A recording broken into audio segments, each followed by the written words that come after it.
Hello అండి, welcome back to my channel Sindhu జాస్ఫోల్. నేను మీ సింధుచురామ్. ఎలా ఉన్నారు? అందరూ బాగున్నారా? మేమైతే చాలా బాగున్నాం. మీరందరూ బాగుండాలని, హ్యాపీగా హెల్దీగా ఉండాలని మనస్ఫూర్తిగా కోరుకుంటున్నాను. సో ఇవాళ వచ్చేసి వీడియో నాకు చాలా ఇష్టమైన ఉలవచారు చేయబోతున్నానండి. సో ఉలవచారుకి కావాల్సిన ఇంగ్రీడియంట్స్ అయితే చూడండి. ఉలవచారుకి కావాల్సిన ఇంగ్రీడియంట్స్ అండి: పసుపు, వెల్లుల్లి అప్పటికప్పుడే దంచి పెట్టుకున్నానండి నేను, కరివేపాకు, పచ్చిమిర్చి, ఎండుమిర్చి, కొంచెం కొత్తిమీర, ఒక 3 టొమాటోస్ గ్రైండ్ చేసి పెట్టుకోవాలండి. మా పిల్లలైతే టొమాటోస్ అయితే తినరండి, సో అందుకని ఇలా మిక్సీ పట్టుకున్నానండి. పిల్లలు టొమాటోస్ ప్లేట్లో వస్తే ఏరు పారేస్తారు. సో ఫ్రెండ్స్, ఇక్కడ వచ్చేసి 2 కప్పుల ఉల్వలు తీసుకున్నానండి. వాటిని 2 టైమ్స్ కడిగేసి టేస్ట్కి సరిపడా సాల్ట్ వేసి 1 స్పూన్ ఆఫ్ ఆయిల్ వేయాలండి. సో ఆయిల్ వేసిన తర్వాత 6 to 7 విజిల్స్ వచ్చేంత వరకు మంచిగా ఉడికించుకోవాలండి వాటిని. చూడండి, స్టవ్ ఆన్ చేసి గిన్నె పెట్టి ఆయిల్ వేసుకోవాలండి. ఒక 2 టేబుల్ స్పూన్ల ఆయిల్ వేసుకోవాలండి. సో ఫ్రెండ్స్, ఆయిల్ హీట్ అయిందండి. ఇప్పుడు తాలింపు గింజలు వేసుకోవాలి.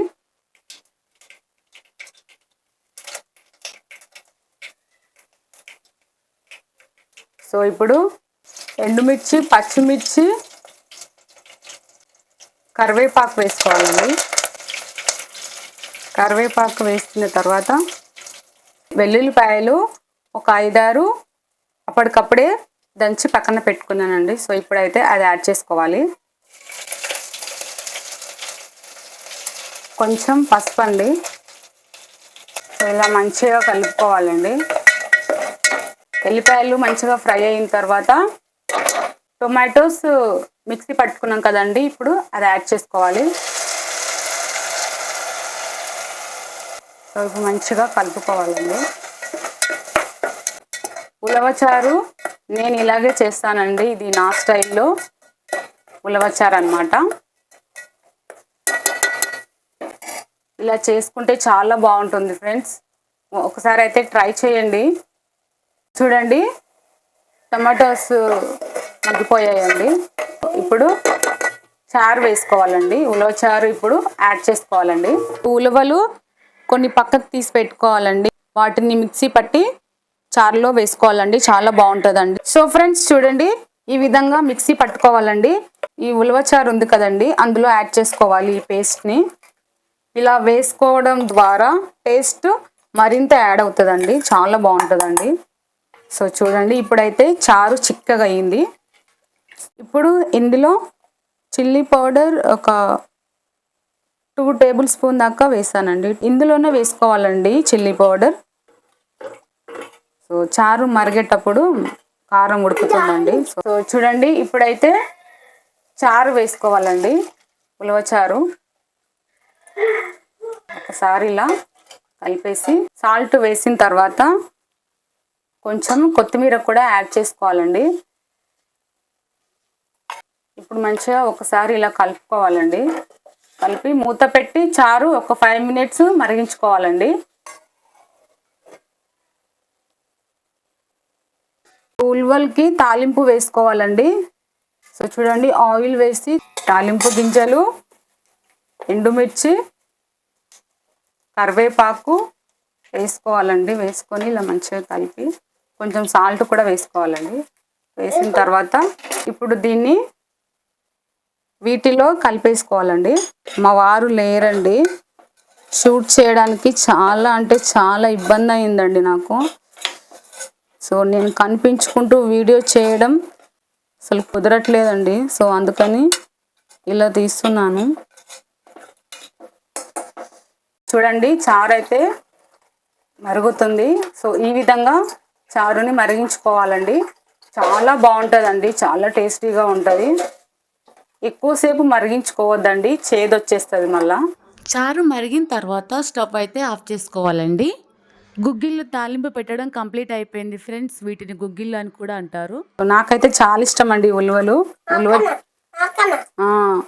నాకు, నా పిల్లలకి చాలా ఇష్టం అండి. సో ఫ్రెండ్స్, ఇప్పుడు టేస్టింగ్ టైం. చారు ఎలా ఉందో టేస్ట్ చేసి చెప్తాను. సో తాలింపు పెట్టిన ఉలువలండి ఇవి.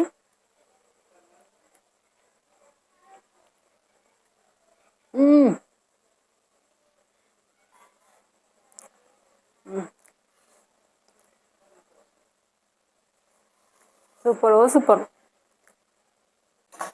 వావ్, నాకు ఇష్టమైన చారు, ఉలవ చారు.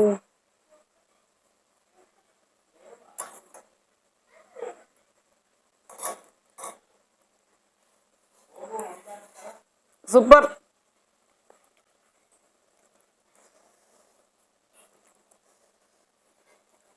కొత్తిమీర వేసాం కదా ఫ్రెండ్స్, చాలా బాగుంది.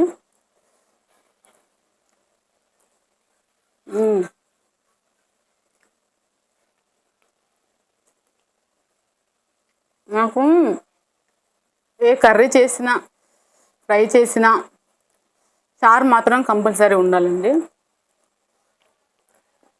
బికాస్ చారులు ఉంటేనే తింటానండి.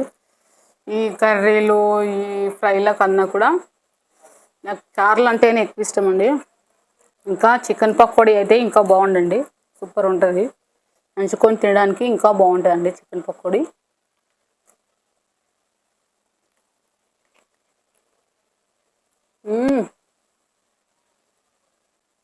మీకు ఎంతమందికి ఉలవచారు అంటే ఇష్టం కామెంట్ చేయండి. సో ఇదండి ఈ వీడియో, ఇక్కడితో ఎండ్ చేస్తున్నాను. వీడియో నచ్చితే కనుక లైక్ చేయండి, షేర్ చేయండి, సబ్స్క్రైబ్ చేయండి. స్కిప్ చేయకుండా వీడియో చివరి వరకు చూసినందుకు చాలా థ్యాంక్స్ అండి. మా ఛానల్ని సపోర్ట్ చేయండి friends. So me love and support ఎప్పుడు మాపై ఉండాలని కోరుకుంటున్నాను. నెక్స్ట్ మరొక మంచి వీడియోతో మీ ముందుకు వస్తాను. అంతవరకు బాయ్ బాయ్.